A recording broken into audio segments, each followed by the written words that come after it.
Hello world, you are listening to Feel Good. I'm your host, Malika Lee. Today I am so excited because this topic that we will be covering today was personally a catalyst of change in my own life. And, there are many benefits that my guest will share as well. And my guest today that I'm talking about is Fran Lewbel. She's a counselor in consciousness since August of 2014. She is a yoga instructor and has been for 9 years. A married woman of 26 years. Yes, 26. An anniversary is coming up on Thursday. And she is also the mother of 3 young adult sons. And in a previous life, which she'll share with us, she had a very different career path. So the topic that has been life-changing for both of us is taking responsibility. Yes. Welcome. That? And why do we have to do it? Right. Or why does it benefit us, right? Because we don't have to. But welcome, Fran. Thank you, Malika. I'm so excited for this conversation. Me too. Okay, so Fran, I mentioned you had a very different career path before you getting, I'm going to tease you and call you woo-woo with the yoga and consciousness counselor. So tell us a little bit about your life before. So I was a mortgage broker for 26 years, which was an incredible business and also a really hard business.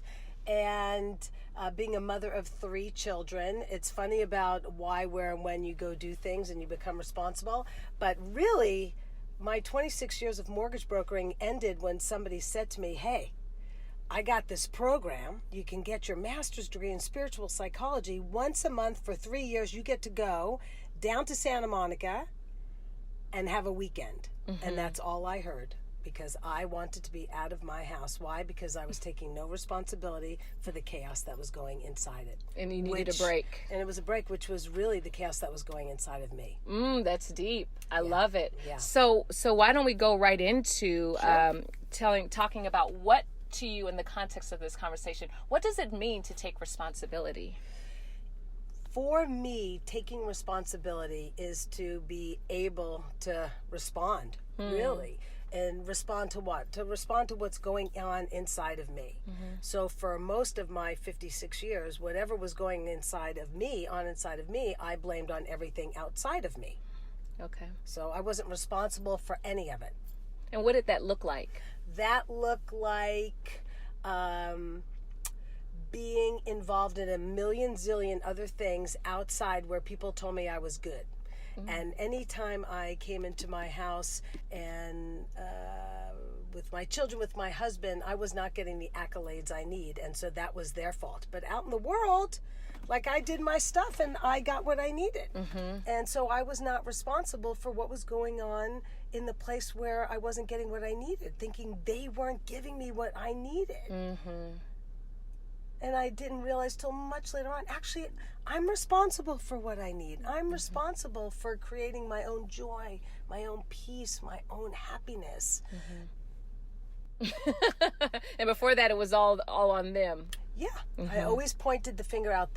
One of the biggest knowings is every time I point a finger out, there are 3 pointing back. Mm-hmm. And so whenever I throw that finger out there, and I'm using my pointer finger, right? Radio, Thank you for specifying. That 3 are pointing back is I have to look at where am I possibly doing that to myself? Mm-hmm. Because in my 26 years of marriage, I didn't realize that I was a partner. I was so busy blaming my partner outside of me, I thought I had nothing to do with it. And it wasn't until I became responsible for me that I realized, oh, shoot, actually, I'm the other part. Mm-hmm. Mm-hmm. And I know that sounds so obvious. It was not to me. Mm-hmm. I was so busy blaming and so angry about what was out there that I didn't even look at myself. Yeah, I really get that. So you already brought up a very interesting point where we talked about responsibility and what is that, your ability to respond. And there's an interesting part around blame, fault. What's the difference? Because sometimes people will take responsibility by saying, oh, it's my fault, right? So is there a difference? And if so, what is it between like fault and taking responsibility? Well, I go back to able to respond. If I am blaming, if something was, let's say, my fault, if I was I'm only responsible for my end. How it lands on something, on somebody, if I've said something, if I've said it with kindness and really I'm just giving feedback, however it lands, I'm not responsible for that person over there. So for me to say that it's my fault, really you have to, there's discernment between claiming that something's your fault as if you are responsible for other people's actions, if you are responsible for other people's feelings. Actually, we're not. We're only responsible for our end on it. If we think we're that we have such powers that we can make people happy and sad and make them go be a doctor and have them go to school, we can influence, but we don't have the power. I hear you, and it's so interesting and compelling because the term "he made me mad," I would say, is a common term, at least in this country, right? Sure. Which implies that another person does have that power over us, right? To make me upset or to do this or to do that. And so what would you say to someone who's really believing this experience that they cut me off and they made me mad, they pissed me off? I will tell you, I hear you loud and clear. And whenever we are having the experience, whenever I am, and I hate to use the word trigger because it's such a trigger, but the fact of the matter is when something starts going on inside of me where I'm starting to, there's a reaction, regardless if the guy cut me off on the road, or my husband didn't come home for dinner, or my mom, miscommunicated something, whatever, something outside of me sparked something inside of me. So the only thing I could blame that something got it sparked up in me, but actually the only thing I could do is go, oh, okay, actually I'm having a reaction. What's that all about? And I reframe blame really into blessing. I know that sounds cray-cray, but it's like if I start blaming all over the world, I'm going to be a victim and people aren't going to want to hang out with me, and you become super whiny. So I say, if something's happened to me, reframe the blame to be like blessing. Okay, what's going on inside of me? Like, let me do my part. Let me be responsible for my reaction or my whatever's going on inside of me, and let me just do a little inquiry here. What's going on? That's so deep, and I think I want to come back to that point a little bit later in our conversation, because there's so many other juicy parts. But I will say that what came forward is an analogy or a story in my own mind about that you're saying. It's like, if there's no sand in the bottom of the ocean, when a rock hits, then no sand would come up, right, or be stirred. On the other hand, if there is sand or anger or something else that's already residing in us, then if something, triggers us, whether it's somebody cutting us off, or then it's calling it forward. But if there's no anger, in us in the first place, right, then that's not what's going to come forward. Right. Is that right? Yeah, because what's coming forward is we actually get to decide what we define about, what's happening out there. Yeah. Like, you could say, it's, for instance, just something so minor about people cutting you off, let's say in the car, and you're just, you want to go to town. Yeah. So I don't blame, and I call it a blessing, and I'm like, wow, that guy must be having a rough day. So you go into compassion I do. and I empathy go into for the empathy, other person. especially when I can feel people's energy when they're angry and bitter and things are going on. I'm like, wow, that must suck. Light to you, pal. Yeah. Yeah. It has nothing to do with me. You don't know me. You didn't cut me off because you said, hey, Fran, I'm coming to get you. No, like, whatever's going on, you're late for work, you're going to get fired. I'm so sorry. Like, it's all good. Sometimes it can feel that way for people depending on where we are. So let's go back to your turning point. Like we talked about the before of blaming everyone of feeling frustrated about your needs not getting met. And then we talked kind of about the after as far as how you see things now. So what is the between? Like, do you remember, was there a specific turning point? Absolutely. What happened? Okay, ready? Ready, long-term marriage, folk? Here we go. This was my turning point. My turning point was, for 20 some odd years, I've been married for 26. The first 20 were rough. I just recall, in a nutshell, having a breakthrough moment, let's say, about where I really saw myself as the partner in this marriage, And as I looked at myself, like how I was showing up in it, I was just, I was devastated. Like I was managing everything I said. I was trying to keep everything at bay as if I knew what everybody else needed. And so there was not one real piece of me that kind of was showing up in the relationship. And I just remember doing a lot of work around that. And I came home one night, actually from class, and I told my husband, I said, I am so sorry. I have been pointing the finger at you for 20 years. And I'm just realizing the 3 pointing back. I blamed you for being not able to express. I blamed you for being quiet. I blamed you for being cold. I blamed you for being like a cement wall. And the fact of the matter was, I was all those things. I was the cement wall. I didn't express. I was so busy doing stuff outside. It was me.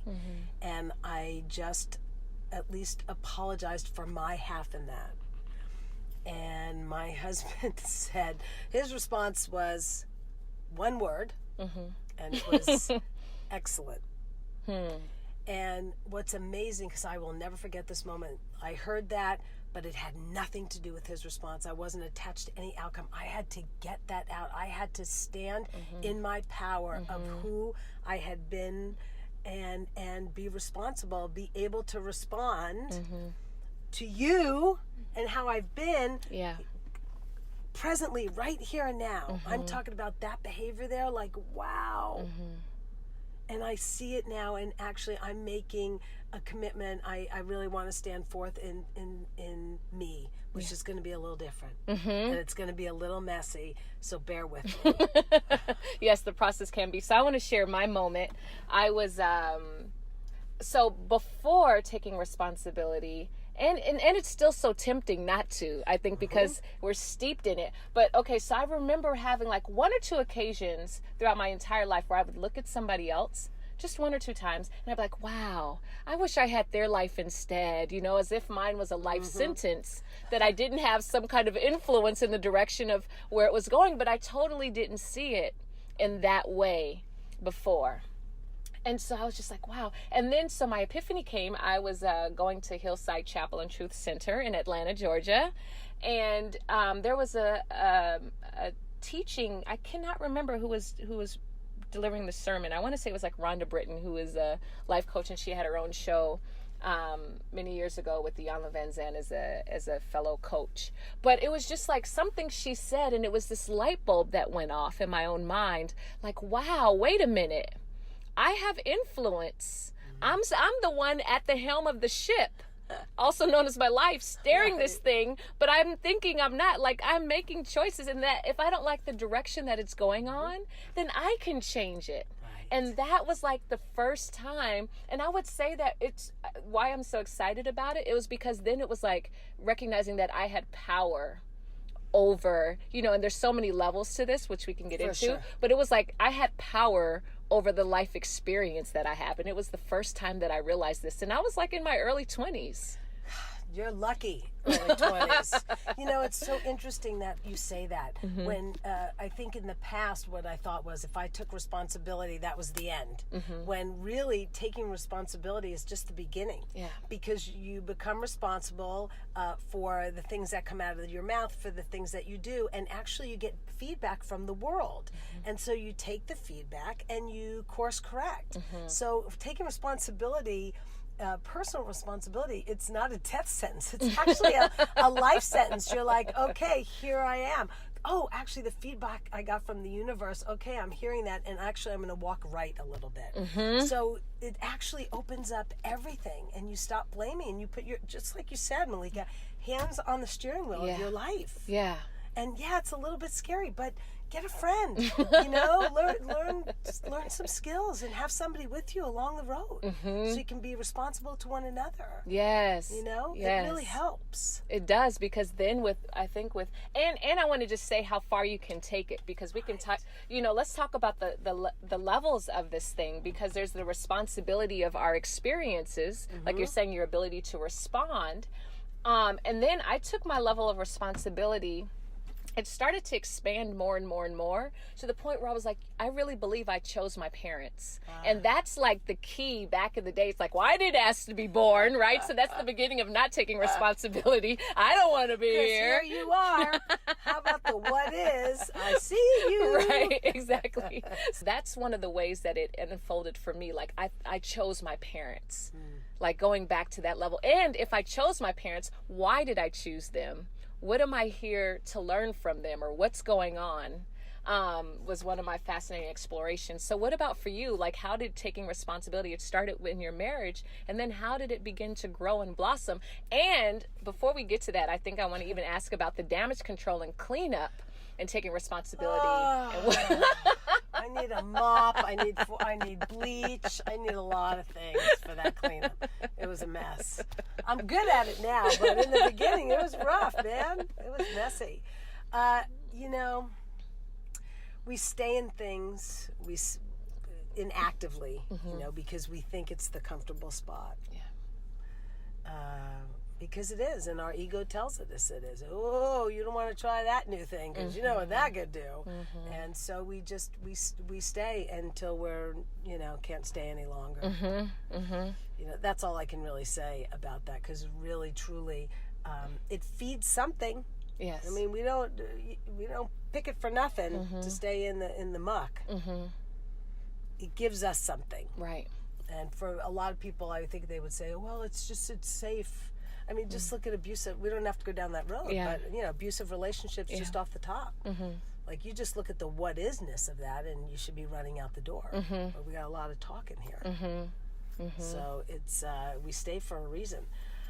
It's very interesting when you talk about you picking your parents. Yeah. So I take that. I don't think about my own parents, but boy, do I look at my 3 sons and go, why the heck did they choose me?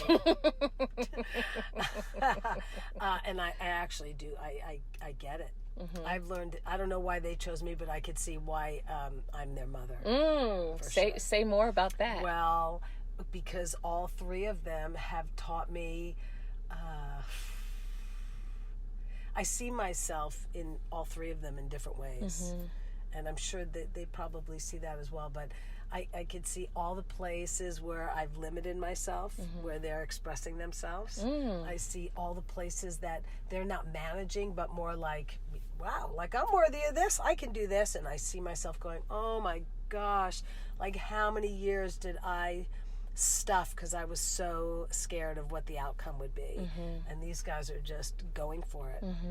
And just the way they express and they communicate, like, for them, what I've found watching them is they know my love is so strong, unconditionally loving to them, that they can actually say things that may hurt my feelings and know that I'll still love them.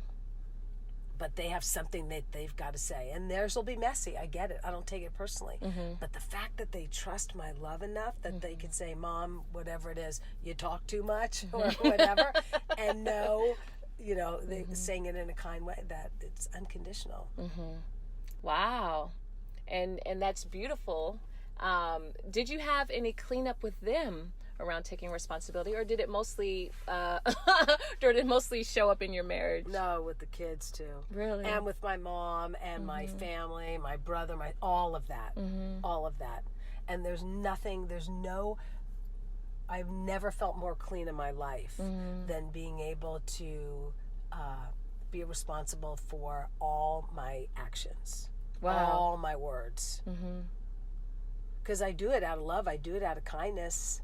And so as long as I get to say it, it's really not about, and I am very conscious about how I use my words and my actions, because I would like for somebody to receive them. I wouldn't be saying it if I didn't want them to receive it. Yes. So I say it with love and kindness and authenticity, and however it lands, it lands. But watch what you say and do. If you want people to hear you, you may want to say it so it can be heard. Yes. And depending This is coming from somebody from New York, though, you guys. You have to watch your energy, because as we know, learning how to listen, to be an active listener, is a job in itself. Most people they don't even hear what you say because they're focused on the energy is so nasty. That's true.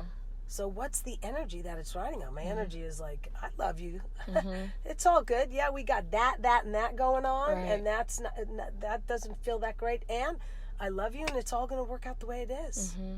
So what is, for those that have heard this conversation so far, and let's talk about the benefits, I think, before, and then let's follow that up with some, some small steps, even if it's examples like we talked about the cleanup. I'm curious if we could even role play, like, what was a conversation, like really breaking down what that could be for someone who's just early and new to this and is ready to do something with it. So what are some of the benefits? We've talked around them. So in your marriage, let's go back to that. How is it different now? This is 6 years later, right? From when you initially had that conversation. So what does it look like now? So personal responsibility. I am able to respond. I am me, Fran. Yes. In the old days, it was some version of me that thought she knew what she needed to say for her husband to be at bay, sort of. Some version of me. I don't know who the hell she was. Yeah. Said, if I do it this way, okay, I won't have to worry about him. Whoever she was, my sense is that she was scared, right? Or on some level. Absolutely. Of whatever the fears of, he'll leave, he'll stay, he'll be this, he'll be that. So I think if I say it this way, it'll be good. So it was fear talking. Yeah. Fear is not intimacy. Fear is anything but, right? That's right. So once I became responsible and actually came into my part and apologized for my part, I can only apologize for mine, right? And him hearing that, all of a sudden it was like tiptoeing in. The benefit, what happened was, and it makes me teary-eyed, as I started dropping back into me about actually what I have to say matters, and I'm gonna respond in this way. I actually started getting heard in a different way, especially in my marriage. He was actually getting the wife, I know, that he always wanted. The one like that we knew from each other 30 years ago, who spoke her mind, who did her thing, and somehow that got lost. And I started coming back to actually, I matter. I'm a smart, wonderful, amazing, loving, fun, awesome woman. Yes. I don't know where she went. She was gone for a while, but she's back. And he wanted that one. He's happy to have me back. Yeah. So you have a deeper connection. Absolutely, because the connection before was, like I said, some version of Fran, out of fear, out of anger. And, in anger, there's no intimacy in anger. There's going to be some version that shows up. Yeah. But it ain't intimacy. When it's interesting, the dynamic of, in a way, we're talking about over responsibility from what you're describing, but not taking responsibility. Right. So over responsibility for everybody else's reactions to the point where you're regulating yourself, right? But not taking responsibility for your experience. So let's talk. I don't think we went into over responsibility. What would you say, or how would you describe over responsibility? It's exhausting. Get out of it. Don't do it. You're not responsible for anybody else's feelings. I mean, we're just not that powerful a being that we can make others happy or sad. And what happens is we kind of get roles defined to us when we're young kids, depending on what's going on. And so we think we're responsible for our mother, for our brother, for whatever. Right. Get out. Get out.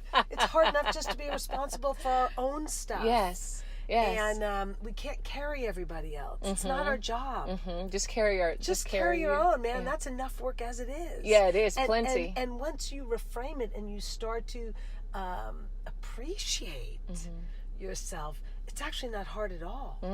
It gets lighter and lighter as you go along. Yeah. So let's talk about those awkward times. So if someone's just listening now, what would be, and they're like, you know what? Okay, with where I am in my life, it sucks. And I want it to change. Okay. Maybe that's all that they know. And now from hearing this, maybe they're like, you know what? I think I can change it.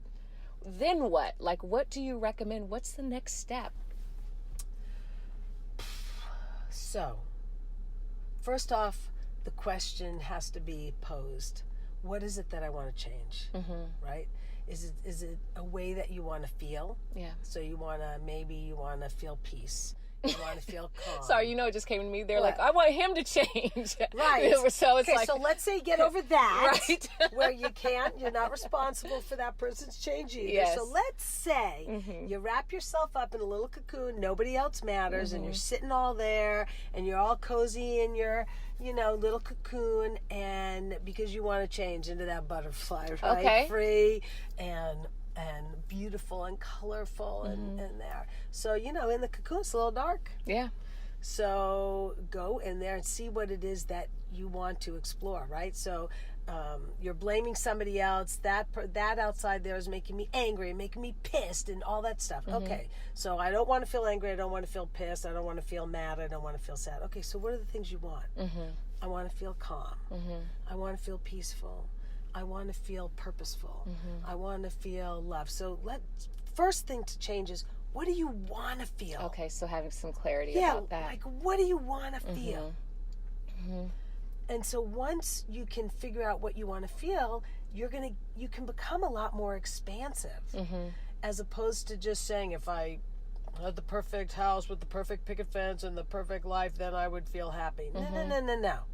How about the intention of, I want to feel happy, I want to feel safe, I want to feel calm, and you have no idea what this life can bring to you that can actually create that feeling for you. Right. So the first thing to do is figure out how you want to feel.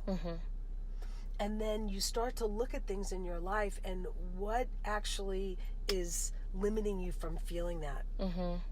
And so you have to take a look at that. Why have you invited, let's say, those particular people in your life? And find out what that is for you. Yeah. Because it's not what we see, but it's how we see it.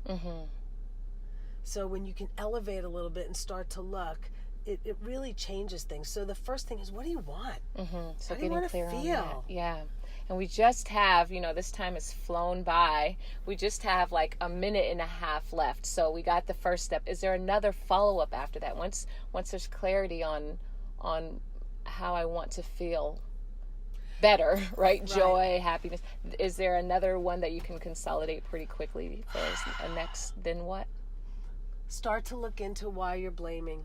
When you blame somebody else for how you're feeling, you become the victim. And the opposite of victim is empowered. So when you are pointing that finger out and there's three pointing back, just start to take a look at where you're responsible for those feelings, your own unhappiness. And that's really the step, is start to just take stock. Yeah. Take stock in who you're blaming, why you're blaming, and take a look as if it was a tiny bit of a mirror, like, where are you doing that to yourself? And just start doing the work on yourself. Come back. Come back to self. Got it. Stop being so overly focused outside of you. Yeah. Get some elevation. Get some elevation. And just know that actually you're fine. Like, we're all good, man. We're all just on this journey, and we're going, and you get it when you get it, and you're fine. Yeah. And we're all really, even when at the stage of blaming, faulting, all that stuff, we were all just doing the best that we knew how to in that moment. And it's all learning and growing. Don't beat yourself up. Stop being so hard on yourself, man. This physical world, it ain't easy. It's not easy. So just calm down. You're all good. Yeah, you're all good. Well, you heard it from her, the lady herself. Feel good. You feel good. You're all good. Right. Thank you all so much for listening. You've been listening to Feel Good. I've been your host for this conversation and many others. My name is Malika Lee, and you've been listening to Fran Lewbel. Thank you. Thank you so much for listening. And in the meantime, take good care of yourself, take good care of each other, and keep feeling good.